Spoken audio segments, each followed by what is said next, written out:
Hey everybody, welcome to day 6 of the Ikoria Lair of Behemoths set review on the Mana Leek. I'm John as always, and we are here for the first half of the rest of the cards. We are going to talk about all of the gold cards in today's video. Tomorrow's video will cover the hybrid cards, the colorless cards, the artifact cards, and the land cards. But there's a lot to cover today, so let's get started with Back for More. Back for More is 4 black-green for an instant at uncommon. Return target creature card from your graveyard straight to the battlefield. When you do, it fights up to 1 target creature you don't control.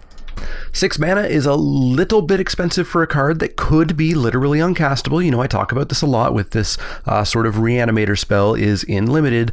Your graveyard doesn't always immediately fill up, and you don't want to spend 6 mana to bring back that 2/2 that died several turns ago, because it's also not going to fight much or do much of anything. It's going to be a waste of 6 mana. But if you have anything that's worthwhile, and of course with cycling being in the set and there being decent creatures in green and black that you could cycle, I'm looking at you 11/11 trample, it could be actually quite a discount getting it back for 6 mana plus that fight. So you definitely have to build around this. You cannot be a black-green deck that has like mostly 2/2s and 3/3s, or this card's just not going to get there. You need some bomby stuff. You need some big stuff. You need some beef behind this. So make sure you build around it. If you do build around it, I think it's probably totally fine as like a B minus. I'm not going to give it a B or B plus or anything like that, because again, there's going to be times where it's dead, literally, or you shouldn't cast it because it's a waste to get back that 2/2 or something. So B minus for Back for More. Make sure you build around it properly. Up next is Boneyard Lurker. Boneyard Lurker is 2 black-green for a creature Nightmare Beast at uncommon. It's a 4/4. Whenever this creature mutates, return target permanent card from your graveyard to your hand. The mutate cost is interesting. It's 2 black-black or 2 green-green or 2 black and green. So it's 2 Golgari. It's got hybrid mana in there. This card seems totally fine. You know, it's got a fail case of being a vanilla 4/4, which is solid. You know, I wouldn't hate exactly paying 6 mana to bring this back and have it fight, because it's probably going to fight pretty well. And if you do mutate this, getting that bonus regrowth is just great. I'm not usually a big fan of regrowth, the spell itself, but when it's attached to a creature, absolutely love it. You know, the Null Baloth, I think it was, and all the cards that do that sort of effect, very good. The mutate cost is actually going to make this way more playable than you might think. You could be in a black-blue deck and jam this in and easily mutate it, because it's 2 black-black to mutate. I'd be cautious of that, because if you're not splashing the green, it means you are never casting this if you don't have a creature down, but it is a little bit more playable than you might think. I think this is a solid B. Boneyard Lurker just looks very good. Up next is Brokos, Apex of Forever. Brokos is 2 black, green, blue for a legendary creature Nightmare Beast Elemental at Mythic. It's a 6/6 with trample. You may cast Brokos Apex of Forever from your graveyard using its mutate ability. Its mutate ability is 2 Dimir green, so 2 blue, green, or 2 black, green, your choice. Again, and I'll stop talking about this from now on, with these hybrid mutate costs, you can actually play this in a few more decks without splashing at all, but of course, being able to play this naturally makes it worth splashing anyways. It's a 6/6 trample for 5, which is obviously absolutely nuts. So being able to mutate it after death is insane. The card's just fantastic, and a reason to splash or go 3 colors. It's an all-around slam dunk A. I don't think I have to really explain that a big undercosted trampler that you can cast and recast is very good. Solid A for Brokos, and honestly, actually, let's just go A+ on that. Up next is Channeled Force. Channeled Force is 2 blue-red for an instant at uncommon. As an additional cost to cast this spell, discard X cards. Target player draws X cards, probably you. Channeled Force deals X damage to up to 1 target creature or planeswalker. So this card reads well, but I think ultimately won't play out quite as well as you want. For this card to really deal damage that will matter, I feel like you want to discard like 3 cards at least, right? And that's a lot of cards to have in your hand that you can just casually throw away. Of course, you can sandbag lands, but sandbagging 3 lands doesn't just casually happen on turn 5 or 6. That is late game. So I don't know about this being anything more than like a shock on average. And it's an expensive shock at that. Now, it does refresh your hand, so it's probably still totally fine. I'm probably still going to give it a go in every blue-red deck I play, but I do think this card reads better than it will actually play. Especially with cycling in the format and whatnot, I think people may actually go slightly lower on lands because they're going to have so much extra card draw available, which means I don't think you're going to be able to throw away things the way you want to with this card. So I'm only going to keep it at a C+. I don't think it pulls me into blue-red, but we'll see. I could be wrong. Up next is Shovel, Bane of Monsters. Shovel, Bane of Monsters is black-green for a legendary creature human rogue at Mythic. He's a 1/3 with Death Touch. At the beginning of your upkeep, if your opponents control no permanents with bounty counters on them, put a bounty counter on target creature or planeswalker an opponent controls. Whenever a permanent an opponent controls with a bounty counter on it dies, you gain 3 life and draw a card. Interesting little fellow here. He's a 1/3 Death Touch for 2, which is fantastic. I prefer my 1/1s for 1. We talk about that all the time, but a 1/3 actually blocks really well and for just 1 extra mana. That's going to deter a lot more attacks than a 1/1 Death Toucher will. Then getting able to pick something to put a bounty on that will hopefully die later and get that value is really nice. Now keep in mind, odds are you're going to need to actively kill those things you're putting bounties on. You're not going to put a bounty on your 2/2 and then your opponent's going to go, well, guess I'll attack my 2/2 into your 1/3 Death Toucher. Hope you drew a card. That's not going to happen. Your opponent has a brain. They are intelligent. So you do probably have to actively kill those creatures with bounties on them. So I'm not going to go crazy with the grade on Shovel here. I think he's solid. I think he's a very solid B. I think he's probably the first pick in a whole lot of packs. I think I do take removal over him though. Or at least the top tier unconditional removal. But yeah, he seems like a very solid B. I think he's going to be a solid include to the black-green decks. Just don't think that you're going to be picking things off left and right that have bounty counters on them. You're going to need something else to get that to happen. Up next is Death's Oasis. Death's Oasis is white, black, green for an enchantment at rare. Whenever a non-token creature you control dies, put the top 2 cards of your library into your graveyard. Then return a creature card with lesser converted mana cost than the creature that died from your graveyard straight to your hand. That's not how any of these cards have been working so far. Pay a single, not green mana, a single generic mana and sacrifice Death's Oasis. You gain life equal to the greatest converted mana cost among creatures you control. This card looks like trash. With cycling and various cards that we've seen that mill you or put cards into the graveyard, there is no reason to play this do-nothing enchantment that only triggers when one of your things dies and then brings something back to your hand, whereas so many of the other cards are straight to the battlefield. The gain a little bit of life for sacrificing this enchantment you put all the work and mana into. I don't know, this card seems awful. I think it's an F. I don't think I ever want to play this card. F for Death's Oasis. Up next is Dire Tactics. Dire Tactics is white-black for an instant at uncommon. Exile target creature. If you don't control a human, you lose life equal to that creature's toughness. This card's fantastic. It's a very solid instant speed removal that will kill everything. It's unconditional. It exiles, and if I have to lose life, oh well, I will pay that every single time. If you don't lose life, I think that's a bonus. This is not a downside. This is a bonus if you happen to have a human. This is going to be a first pick despite the double color. I'll splash this in every black deck, every white deck. It's just a very good card. I'm going to go with an A- on it. It's fantastic. A- for Dire Tactics. Up next is Eerie Ultimatum, the first of our ultimatum cycles. Ultimatums, for those who are new, are sorcery speeds. I don't believe there ever been an instant. They're sorcery speed effects that are a color, 3 of another color, and 2 of a third color. And they typically do something pretty big. Eerie Ultimatum is white, white, black, black, black, green, green for a sorcery at rare. Return any number of permanent cards with different names from your graveyard to the battlefield. This ultimatum feels like one that I never, ever, ever plan to play in Limited. This one doesn't look good. It's super hard to cast, as all ultimatums are, and like a lot of the cards in the set, this varies so wildly on how good it is game to game, because sometimes your graveyard's empty, or it has a 2/2, or perhaps 2 2/2s, and you are jamming a ludicrous amount of mana on a very difficult card to cast to get 2 2/2s back. And then, of course, some other game, your graveyard's going to have 11 differently named creatures in it, and you're going to get 11 creatures back and win the game with it. It's too variable that I just don't want to play it. I don't want to try to make this work, and so I'm just never going to cast this in Limited. I think it's obviously a commander plant because, hey, look at that. All of your creatures already are naturally different names. I think it's an F for Limited, though. F for Eerie Ultimatum. Up next is Emergent Ultimatum. Emergent Ultimatum is black, black, green, green, green, blue, blue for a sorcery at rare. Search your library for up to 3 mono-colored cards with different names and exile them.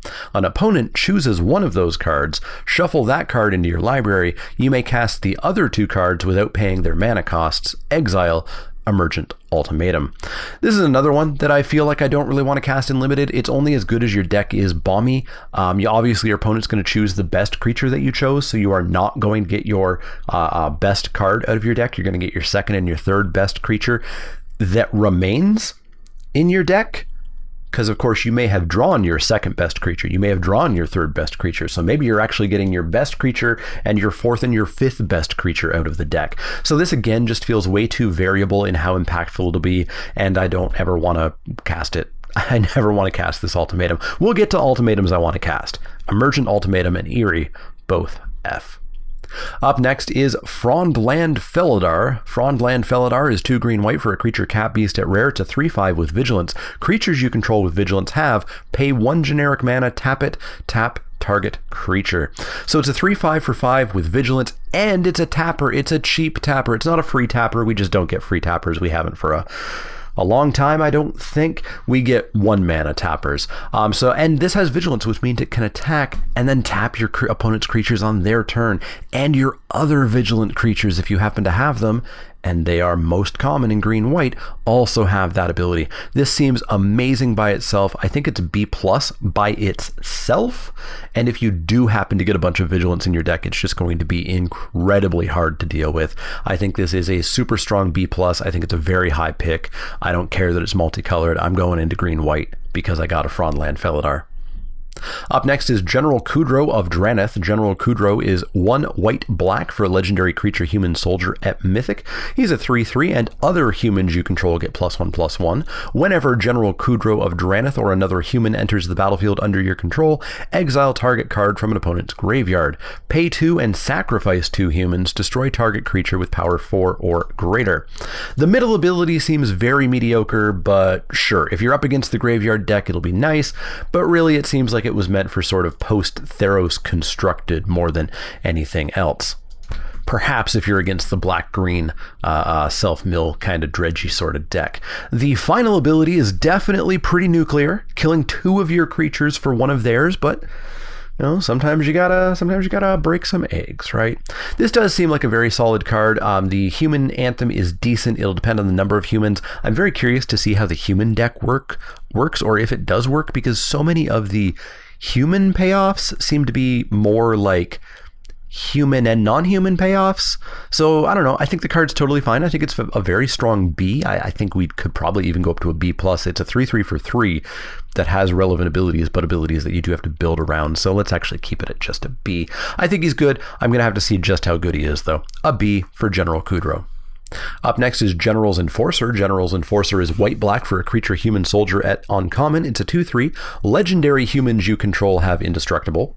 There are only 5, and they are all mythic, so that is flavor text. Or there's more text. It does more. Pay 2 white-black, exile target card from a graveyard. If it was a creature card, create a 1/1 white human soldier creature token.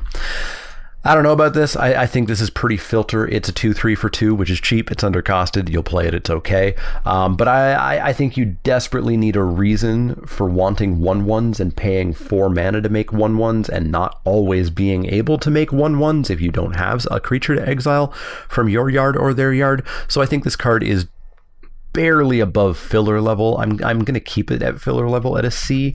I just think that this has like a constructed commander, casual, etc. written all over it. I don't think it has a limited Ikoria powerhouse written on it. So C for General's Enforcer. Up next is Genesis Ultimatum. Genesis Ultimatum is green, green, blue, blue, blue, red, red for a sorcery at rare. Look at the top 5 cards of your library. Put any number of permanent cards from among them onto the battlefield and the rest into your hand. Exile Genesis Ultimatum. So again, we're looking at a pretty random card. This could be an incredibly hard to cast 7 mana spell that gives you 5 lands. It's obviously extremely unlikely, but You all watch Spiky Saturday, right? You know my luck. It's going to happen to me. Realistically, you're going to get at least a couple of creatures out of this. And of course, you could hit the jackpot and get 5 creatures, in which case this card is super worth it. I'm going to bet that this card is just worth it to cast as long as you perhaps have some other reasons to be playing a color-heavy Teamer deck. I don't know that I want this to be my only reason to jump into those colors. If I'm base green and I'm preferably green-blue, I'll probably put this in and a few ways of getting red mana, because why not? It's just bonus value at that point. But the ultimatums not having cycling or anything like that also makes them a little bit more tricky. I think this is significantly better than the other two. I'm definitely not going to give this an F, but I'm going to keep it at like a B-, I think. The value is potentially there. The whiffs should be pretty low, but yeah, it's going to be one of those cards that just varies so much every single time you cast it. So let's keep it at a B- for Genesis Ultimatum. I don't think I want to get into Teamer for it, but if I'm already Simic, or if I have another reason, such as the next card that we'll look at, to be in Teamer, I'll throw it in. Up next is Aluna, Apex of Wishes. Aluna is 2 green, blue, red for a legendary creature beast elemental dinosaur at Mythic. It's a 6/6. Flying and trample. Whenever this creature mutates, exile cards from the top of your library until you exile a non-land permanent card. Put that card onto the battlefield or into your hand, your choice. Mutate cost is 3. That's very small to see. Gruul. Blue, 3 Gruul, blue. So 3 red, blue, or 3 green, blue.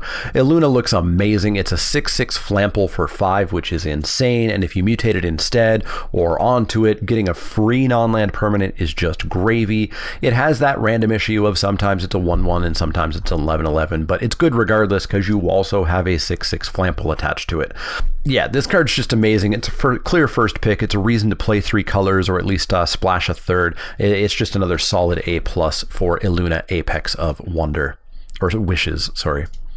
Next up is Inspired Ultimatum. Inspired Ultimatum is blue, red, white for a sorcery at rare. Target player gains 5 life. Inspired Ultimatum deals 5 damage to any target. Then you draw 5 cards. This is probably totally fine. Again, I don't know that I want to go into Jeskai for this card, but this card looks really spicy in blue-red, splashing white, or blue-red and a little bit of white. Red-white, I think, wants to be a little bit more aggro generally than casting a 7-mana color-intensive spell, but we'll see. But this card, you know, if you can cast it, just seems super good. There's very little randomness here, right? 5 life is going to be 5 life. 5 damage is going to be 5 damage. Could just end the game. Who knows? Maybe it's a lava axe. And draw 5 cards is draw 5 cards. Yes, those cards are random, but they're going to your hand. So this one seems totally fine. I think it's like a B if you can cast it. Again, I don't know that I want to jump into a full-on 3-color deck explicitly for this one, but it probably is just good enough. So let's go with a B for Inspired Ultimatum. Up next is Cannonbonder, Prodigy. Cannon is a green-blue legendary creature human druid at Mythic for a 2/2. Whenever you tap a non-land permanent for mana, add 1 mana of any type that permanent produced. Pay 5 green-blue. Look at the top 5 cards of your library. You may put a non-human creature card from among them onto the battlefield. Then put the rest on the bottom of your library in a random order. This does seem like a lot of work for limited. You need to be using your crystals or the few mana dorks that you have laying around to really get the ramp going with Cannon here. You need to draw and play all of that in the right order to really take advantage. You know, if you draw Cannon and then you draw your mana dorks on turn 6, it doesn't work out quite as well. If you draw your mana dorks early, awesome, and then you draw Cannon late, less awesome, but still okay. 7 mana to activate their ability is very expensive, but at least you're getting your choice of the top 5, which means you should be getting A, at least something, and B, potentially something decent. But can you imagine whiffing on this? That would hurt to put 7 mana into that. I think you'll absolutely always play them, but I do think that all of this text is kind of like a nice if it happens kind of thing. Luckily, the fail state is a 2/2 for 2. And all of the nice if they happen things are very nice. So I think I'll give a B to Cannon, but it is a lot of work to make this all work out super well. So a B for Cannon. Up next is Labyrinth Raptor. Labyrinth Raptor is black-red for a creature Nightmare Dinosaur at rare to 2/2 with Menace. Whenever a creature you control with Menace becomes blocked, defending player sacrifices a creature blocking it. Pay black-red, creatures you control with Menace get +1/+0 until end of turn. This seems quite good. It's a 2/2 Menace for 2 with weird, costly fire breathing, but it's costly because it could potentially be more creatures that get that fire breathing is totally fine. And getting a guaranteed creature kill out of the attack is nice.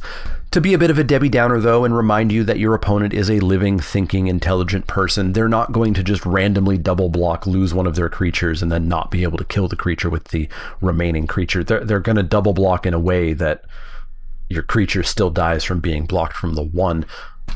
You know, it's very easy to read this and go, haha, they'll block with 2 1/1s, have to sack one and lose the other. They're not going to do that. They're not an idiot. But the card is just super aggressive and super good, and probably what every single black-red deck is going to desperately want. Menace, of course, is the black-red mechanic, and so that fire breathing may be super duper relevant. So every black-red deck's going to want this. I think it's a very, very strong B. So a B for Labyrinth Raptor.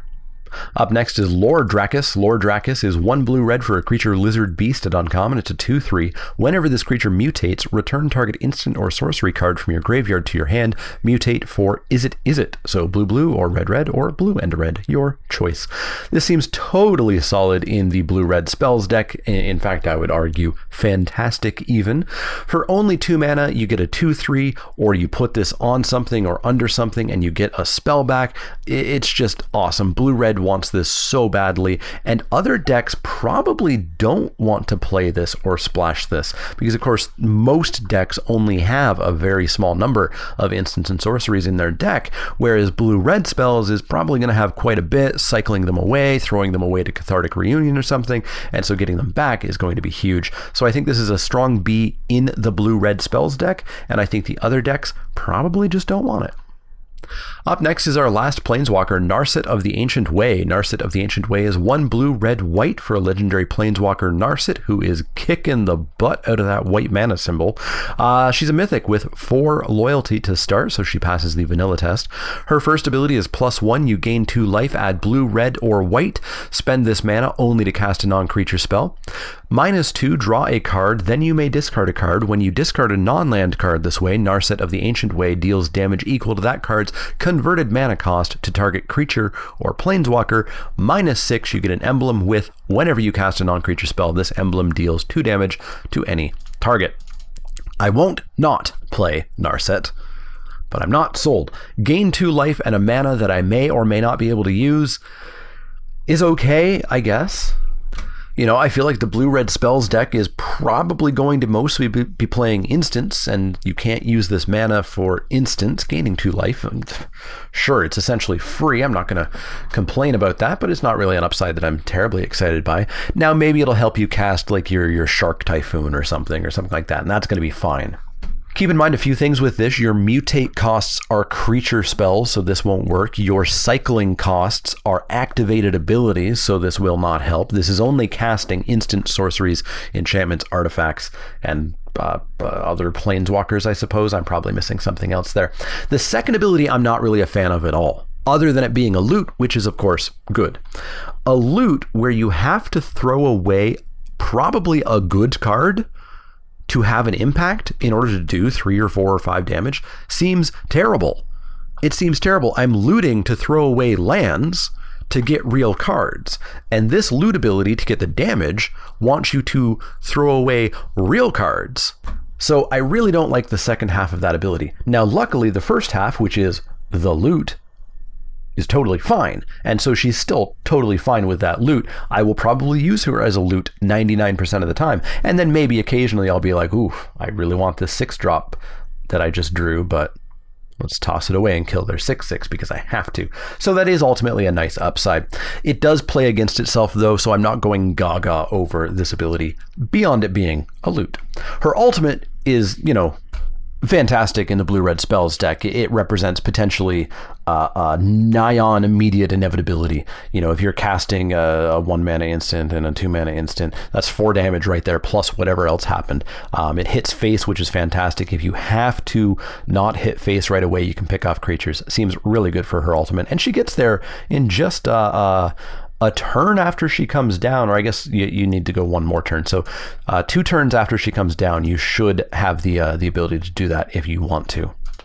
Like I said, I'm not playing Narset, but she doesn't protect herself because I don't think that second half of that loot ability is actually all that good. So I'm going to keep her in the B range, but I think she is a solid B. B for Narset of the Ancient Way. Up next is Necro Panther. Necro Panther is 1 white/black for a creature cat nightmare at uncommon. It's a 3/3. Whenever this creature mutates, return target creature card with converted mana cost 3 or less from your graveyard to the battlefield. Mutate for 2 Orzhov. So mutate 2 white or 2 black or 2 black-white. So it's a 3/3 for 3. Awesome. Love it right there. And then if you do happen to mutate it, getting to bring a creature back to the battlefield with mana cost 3 or less. We talked about with something of the Death Dwellers, that spell, how I wasn't super sold on that spell. This is a 3/3 that does it. That's very, very different. And so this is just a super solid card. I think it's a very solid B. The fail state is a creature that I'm very happy playing, and the upside is a very good upside. So solid B for Necro Panther. Up next is Neth Roy, Apex of Death. Neth Roy, Apex of Death is 2 white/black/green for a legendary creature cat nightmare beast. At Mythic, it's a 5/5 with Death Touch and Lifelink. That's almost a Wormcoil engine. Whenever this creature mutates, return any number of target creature cards with total power 10 or less from your graveyard to the battlefield. Mutate for 4 Selesnya black/black, 4 green black/black, or 4 white black/black. That's an expensive mutate cost, but it obviously has to be because that ability is insane. We have a 5/5 Death Touch Lifelinker for 5. That's already an amazing creature that I'll play 100% of the time, even if I have to splash or play 3 colors. Then if I have mutate late in the game, or if I top deck a mutate card and I throw it on this, not only do I get whatever that mutate creature had that I just put onto Neth Roy, I also get back, I don't know, probably all or at least a large chunk of the creatures that are in my graveyard. Or if I top deck Neth Roy really late in the game and I have stuff in the graveyard, I can just pay that very expensive mutate cost and get them back right away. Neth Roy seems amazing. It seems like possibly one of the best cards in the entire set. I think it's the strongest A+ we've seen. I think it might be the strongest A+ we will see. So let's go A++ for Neth Roy, Apex of Death. Up next is Offspring's Revenge. Offspring's Revenge is 2 red, white, black for an enchantment at rare. At the beginning of combat on your turn, exile target red, white, or black creature card from your graveyard. Create a token that's a copy of that card, except it's a 1/1. It gains haste until your next turn. Why does it gain haste until your next turn? Well, because if it has an activated tap ability, you want to be able to do that on your opponent's turn. That's why. I don't know. I don't think this card's any good. It's 5 mana, and it might do literally nothing. And or will do literally nothing once your graveyard is emptied of creatures, and you get a 1/1. Woo. Yay. Exciting. That needs to have one heck of an activated ability or ETB effect or something going on with it. Otherwise, I just don't want it. This seems like an absolutely do nothing or do almost nothing enchantment. It costs too much. It's color restrictive. Just no. I think this is an F. I don't ever want to be playing Offspring's Revenge at all. I don't care if it's a cute little sad story. Up next is Parcel Beast. Parcel Beast is 2 green/blue for a creature elemental beast at uncommon. It's a 2/4. Pay 1 tap. Look at the top card of your library. If it's a land card, you may put it onto the battlefield. If you don't put it onto the battlefield, put it into your hand. I feel like there's an instead missing there or something, but it is parsed correct in Magic templating. Mutate cost of green/blue. Seems like a super good card. It's a 2/4 for 4, which is pretty standard and pretty unexciting, but getting to pay 1 mana at instant speed to possibly ramp, and if you don't, which is always the downside of these cards that put lands into the battlefield, is if they miss, or once you're out of the ones in your hand or whatever, however the card happens to work, they just don't do anything. Here, you draw a card, which is a huge, amazing, awesome. Seems great. Mutating it onto something decent is interesting, but I don't think you ever really want to mutate this. There's no bonus to mutating this or mutating anything onto it. Typically, I think mutate is going to be an aggressive or not necessarily aggro, but like building a big thing that's going to kill you kind of thing, not building a thing that's going to sit back and not do anything because I need to tap it to potentially ramp or draw cards. So I think this card basically doesn't have a mutate ability on it. I can't imagine ever actually mutating this out. I guess perhaps if I had a really crappy 1-drop or 2-drop and I put this out on turn 2 or turn 3 just to get it out a little bit earlier. But other than that, I think this is basically a non-mutate card and a very good non-mutate card at that, at a solid B. B for Parcel Beast. Up next is Primal Empathy. Primal Empathy is 1 green/blue for an enchantment and uncommon. At the beginning of your upkeep, draw a card if you control a creature with the greatest power among creatures on the battlefield. Otherwise, put a +1/+1 counter on a creature you control. Green-blue, just knocking it out of the park with the, hey, here's an effect. But if it doesn't work out, you also get something else that's very good. Unlike, I don't know, Offspring's Revenge, for example. Yeah, this just seems super solid. It's 3 mana, so it's not all that cost prohibitive. It's got a great fail state of, oh no, I don't have the biggest creature, so I don't get to draw a card. Well, gonna start building towards a big creature. Card seems super solid. It's gonna be, I think, potentially scary because it represents this situation where even if you're ahead and your opponent puts this down and they don't have the biggest creature, they're going to have the biggest creature and it might not take too long, and then they're just going to drown you in card value. Card seems super solid. I think it's a very strong B. I think every green-blue deck is going to play it ever. Yeah, just an extremely strong card here. I'm thinking green-blue might be one of the go-to decks in the format. Up next is Quartzwood Crasher. Quartzwood Crasher is 2 red/red/green for a creature Dinosaur Beast at rare. It's a 6/6 with trample. Whenever one or more creatures you control with trample deal combat damage to a player, create an XX green Dinosaur Beast creature token. Why is it a Dinosaur Beast? Why not just a dinosaur? Creature token with trample, where X is the amount of damage those creatures dealt to that player. This seems quite balmy. It's a 5 mana 6/6 trample, so get absolutely stuffed, Colossal Dreadmaw. And then on top of that, it has this upside of improving your board if you hit your opponent for any trample damage from anything. And it doesn't even have to be trample damage. An unblocked trample creature makes a full-sized dinosaur. Yeah, this thing just seems super snowbally. If it's not killed immediately, you are just going to get absolutely buried in value and board state establishing. So I think this is a super strong A, and in fact we're going to put this up to an A+ as well. I don't think it's an A++ like Neth Roy, but I think it is an A+. This card is so good. A+ for Quartzwood Crasher. Up next is Regal Leo Sora. Regal Leo Sora is red-white for a creature Dinosaur Cat at uncommon. It's a 2/2. Whenever this creature mutates, other creatures you control get +2/+1 until end of turn. Mutate cost for 1 Boros. If this had flash, I would like it a little bit more, just so that we could do instant speed +2/+1. That is significantly better than sorcery speed +2/+1, which this almost always is, unless you're mutating a Shore Shark or a Sea Dasher Octopus onto it, I guess. As it is, it's fine. If you're going wide, a +2/+1 sorcery speed spell probably can still do some work. It's just less good. But I do think this needs to go into a go wide aggro deck. I don't think it's really at home anywhere else at all. So I do think this is just a C, even in that go wide red-white aggro deck. I don't know that it goes up any higher than a C+. So yeah, C++ for Regal Leo Sora. Unfortunately not as good as some of the other cards we've talked about today. Up next is Regal the Everwise. Regal is 1 blue/red for a legendary creature human wizard at Mythic. She's an 0/3. Regal the Everwise gets +1/+0 for each instant and sorcery card in your graveyard. Whenever you discard 1 or more cards for the first time each turn, draw that many cards. Huge payoff for the blue-red spells deck, increasing in size, but still an X3. So, you know, she still dies to a lot of stuff. Doubling your cycling is awesome, or at least doubling your first cycle. Doubling your looting is awesome. And I mean, can you imagine casting a Cathartic Reunion with her on the board? Pay 2 mana, discard 2 cards, draw 5 cards. Whew, that's powerful. There's not much reason to splash her, I don't think. I don't think if you're not the blue-red spells deck, you don't play her. But if you are the blue-red spells deck, this is the best card that could ever be passed to you, opened in pack 2 or pack 3, and in fact, I'm going to slam dunk her every single time I see her in pack 1 and just force this deck.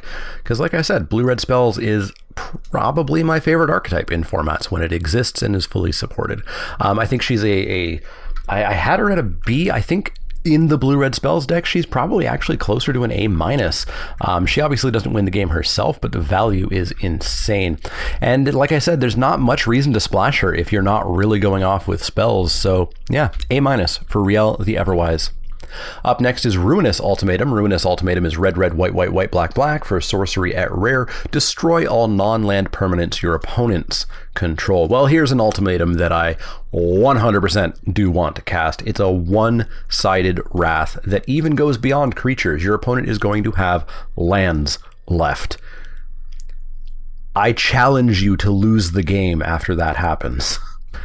Yeah, this ultimatum is super worth it. It is a reason to just say, welp, I'm Mardu now, and jump wholeheartedly into Mardu. Unfortunately, this is one of the ultimatums that does not have green in it, which means it is going to absolutely be one of the hardest to cast. You want to make sure you're picking up some of that colorless fixing to really help out with this. But I think this is just an A+. It is such a good, powerful, asymmetrical card. It's going to do some serious work. Yeah, this is the best ultimatum by a mile, I think. A+ for Ruinous Ultimatum.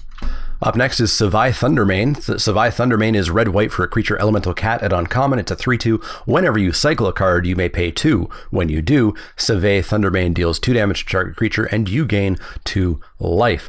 It's a nice, if you can afford it, ability. Totally fine creature otherwise. It's a 3/2 for 2. That is undercosted and great. And then, yeah, later in the game, if you are, cycling something for 2 and you happen to have an extra 2 left, well, you get to do 2 to something, maybe kill it, maybe not kill it, but if you don't kill it, you still just gain 2 life. Heck, you can hit one of your own creatures if you want to. If you just have nothing to target on your opponent's side and get that 2 life extra, you're probably already winning that game anyways, but why not make sure you get that 2 life? So yeah, this card is just all upside on an undercosted vanilla creature otherwise, so I think it's a very strong B, assuming you're in red-white, assuming you're in the red-white cycling deck. If you're not, I don't think you splash this card, but if you are in that deck, I think it's a pretty solid payoff and a solid B for Savai Thundermane. Up next is Skull Prophet. Skull Prophet is black-green for a creature human druid at uncommon. It's a 3/1. Tap it to add black or green. Tap it, put the top 2 cards of your library into your graveyard. Here is a card purpose-built for the black-green deck. It's got ramp, which is the green part is going to love, and the black part's going to be pretty darn happy with as well. And then if you are not ramping or are not using it for mana, you get to fill your graveyard a little bit to power up those reanimation spells and return spells and recursion spells and etc. Every black-green deck is going to love this. I would happily splash this if I was in either of the colors as well, because it is a 2-mana dork. Now, splashing it, if it's the only card you're splashing, obviously this actually functions more like a 3, 4, 5, 6 drop, so it's less good as a dork, but I like my dorks anyways. But it is much more home in black green or in a 3-color deck. Seems very good, seems like a solid like B-. It's a utility creature, it's not winning the game or anything. But yeah, solid B- for Skull Prophet. Up next is Skycat Sovereign. Skycat Sovereign is white-blue for a creature elemental cat at rare. It's a 1/1 flyer. Skycat Sovereign gets +1/+1 for each other creature you control with flying. Pay 2 white-blue, create a 1/1 white catbird creature token with flying, which also will give this +1/+1 right away. This seems super powerful. If you are blue-white skies, then this creature is going to be big, and it's just going to get bigger as you establish your board even more. This card seems like a must-deal-with threat and a card that is going to cause a snowball in the game. Because even if they deal with this threat, if you've pumped out some cats, you now have a bunch of 1/1 flyers, which are a little unimpactful alone, but when you have a bunch, they're still going to do a whole lot of work. So Skycat Sovereign seems fantastic. I don't think it's in the A range exactly. I'm really wrestling between B+ and A- here. I don't know if I want to say it is a stone cold bomb, because of course if you just don't have any flyers around, it's a 1/1. It's going to take a lot of time to get bigger and pump out those 1/1s. So we'll keep it at a B+, but I think it is a super strong B+ for Skycat Sovereign. Up next is Slither Wisp. Slither Wisp is blue-black-black for a creature elemental nightmare at rare. It's a 3/2 with flash. Whenever you cast another spell that has flash, you draw a card and each opponent loses 1 life. So Flash is kind of a blue-black mechanic. Other than a single white card and a couple of colorless cards, which can go in your blue-black deck, of course, all of the Flash cards are blue and black. Some of them are good, like we talked about, like Pouncing Shore Shark. Some of them are not so good, like that Mystic Subdual or the Blitz Leech. So I don't know exactly how well this is going to go off. I have a feeling it's not going to go off all that well. other than, of course, being a flash 3/2 for 3, which is okay. You know, that's like a strong C+, I would say. I don't know if this is actually going to go up to the B- range. I guess you can play some more of those flash creatures if you want to. Maybe those lurking Deadeyes that I'm kind of a little bit iffy on. We could play, maybe Mystic Subdual just becomes fantastic if it not only gives -2/-0, but also draws a card and drains one. Or not drain, you know what I mean. It probably makes it better. So yeah, I think this is a card that is fine. I think we can go into the B- range, but I'm not going to go much higher. It does require a lot of work. It does require playing worse cards than you would normally play in your deck. And if you don't get that Slither Wisp, you don't find it, it's on the bottom of your deck or whatever, then you are just playing those cards you don't really want to play. So yeah, Slither Wisp, we're just going to go with a B-. We'll see how it works out. I don't think it's going to go any higher than that.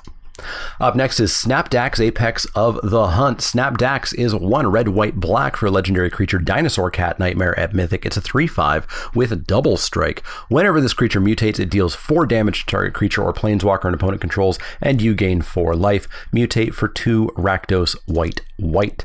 Snapdax seems amazing as well. 4 mana for a 3/5 double strike, which means it's kind of a 6/5, is nutty. If you do mutate it out, and the mutate is almost as cheap as the actual casting cost, getting to do a Flame Tongue, Kavu, Lightning, Helix kind of thing is just going to be amazing.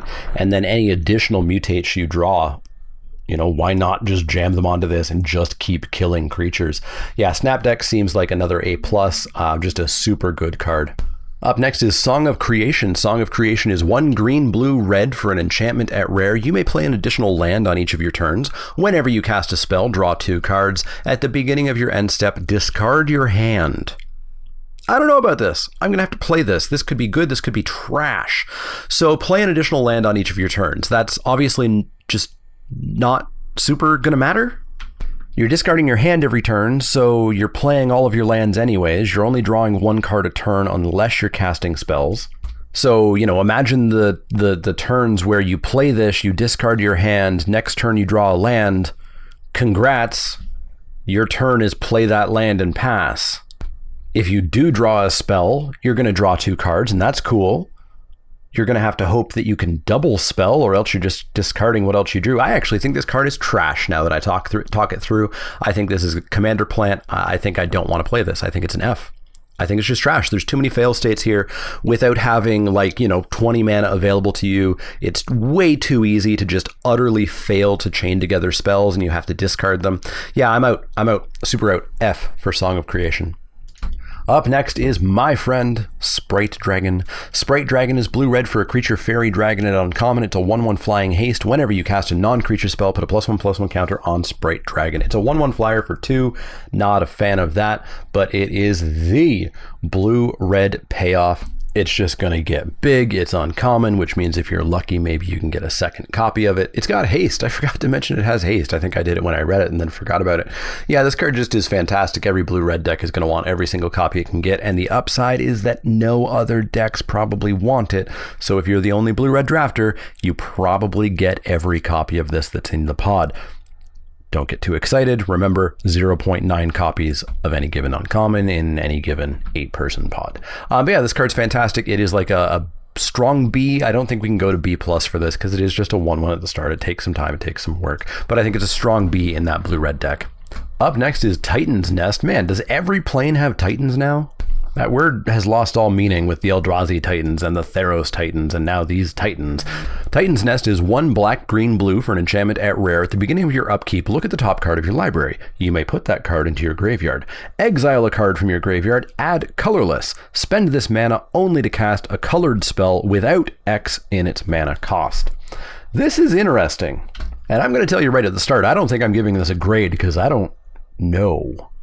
So it's some good card selection, because if you find that there's just a land on top and you don't want a land, you get to throw it away and then draw the next card. Hopefully it's better. If it's a card that's just unimpactful, you can throw it away. You're in green and black, which means you could throw away a big creature if you have a better, easier way of reanimating it and you can't cast it. And it ramps you because you can exile a card from your graveyard multiple times to add that colorless mana, but you will run out of that resource before too long. So I do think that this ultimately is probably a little bit more of a commander plant. but I'm going to have to play with it to figure it out. I think the value is there. I'm just going to have to see how it works out exactly. I think it is a terrible top deck, unfortunately. So I don't know. I think realistically the card's going to end up as being like a C- or maybe even a D, perhaps a card that you just kind of shouldn't super play. But I'm going to have to really get my hands on it. I don't really know exactly what rating this should get. So let's go with a T. A T for Titan's Nest. Up next is Trumpeting NARR. Trumpeting NARR is 1 green/blue for a creature beast at uncommon. It's a 3/3. Whenever this creature mutates, create a 3/3 green beast creature token. Mutate for 3 Simic. 3 green, 3 blue, 3 green/blue. Trumpeting NARR seems pretty darn decent. It's a 3/3 for 3 in its fail state, and that is A-OK. You'll cast this on curve every single time. You're not going to hold on to this to wait to be able to mutate it. But if you draw it late in the game, you can still do it. I think the trick here is the first mutate actually doesn't mean anything. If you play this as a 3/3 for 3, you have a 3/3 for 3. If you mutate it for 5, you get a 3/3 for 3. You just overpaid for the normal version of this card. You're only getting more value if you continue to mutate on the Trumpeting NARR or under the Trumpeting NARR or whatever. So I actually do think this card might read way better than it actually turns out.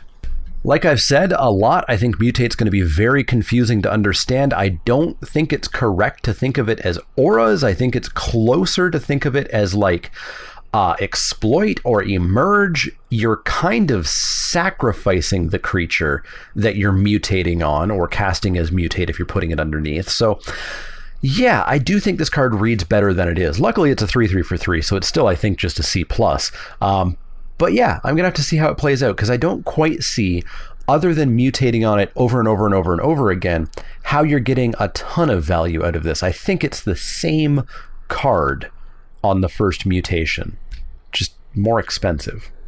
So let's go C+ on Trumpeting NARR.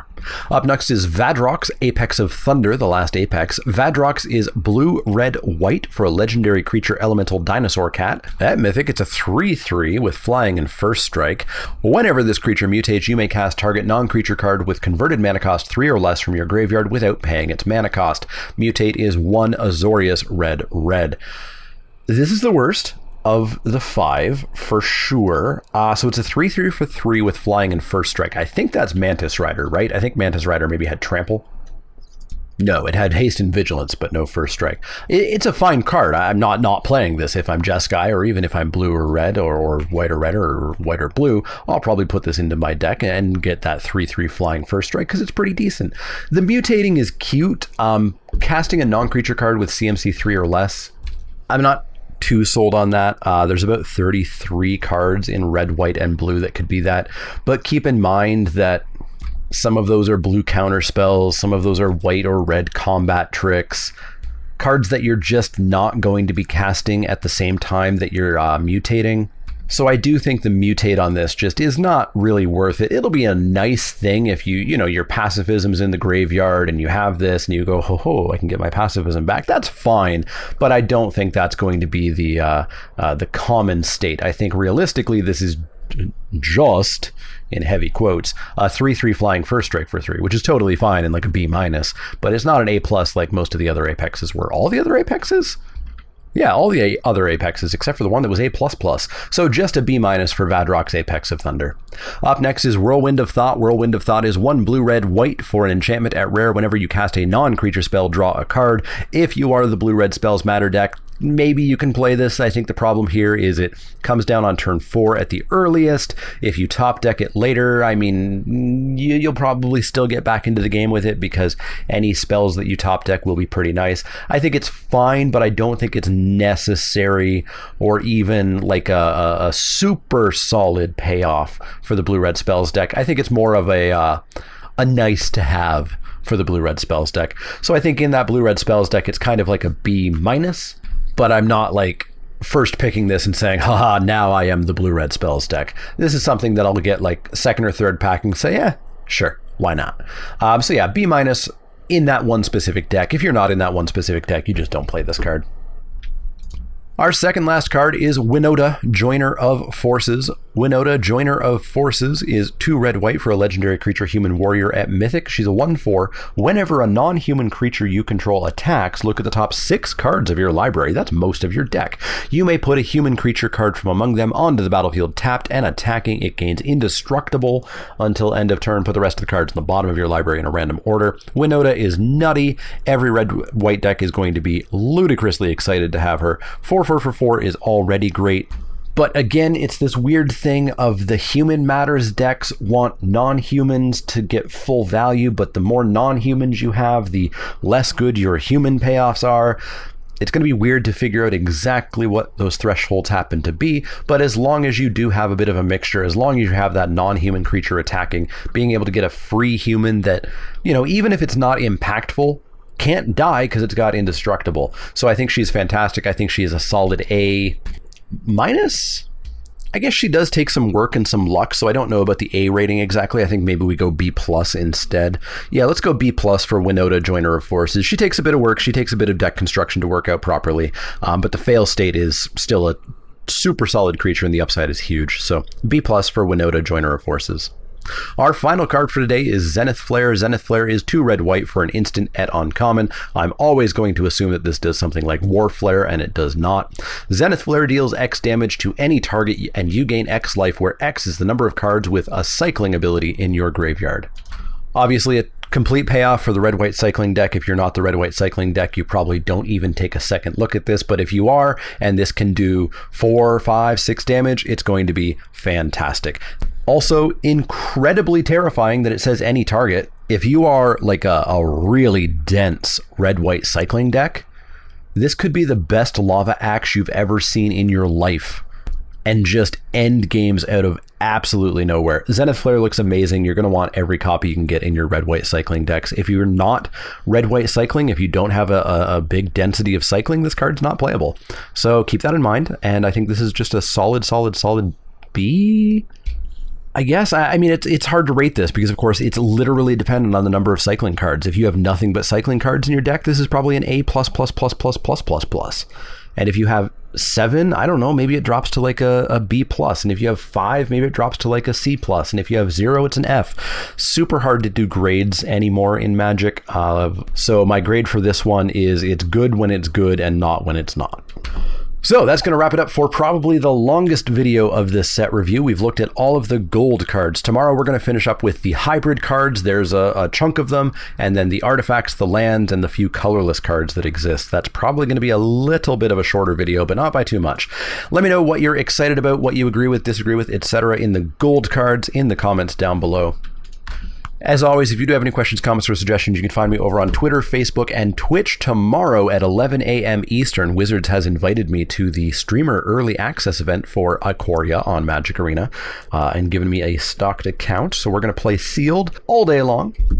Maybe a bit of draft, but you know my opinions on Arena Draft. So make sure you go over there, check it out, see the set a day before any of you can play it, and hang out. We'll do marbles and all kinds of other stuff as well, of course, and just have some fun. You can always head over to patreon.com/themanaleek if you want to help the channel out that way. Absolutely anything is super appreciated. Patrons are definitely the lifeblood of this channel. You get access to the Discord where we discuss all kinds of stuff about Magic and not Magic, and it's a fun place to hang out. Work your way towards getting a Manaleek playmat and etc. And of course, the easiest way to help out is like, share, and subscribe. If you do have questions, comments, or suggestions, let me know. Otherwise, I'll see you all tomorrow on Twitch and or for the final set review video.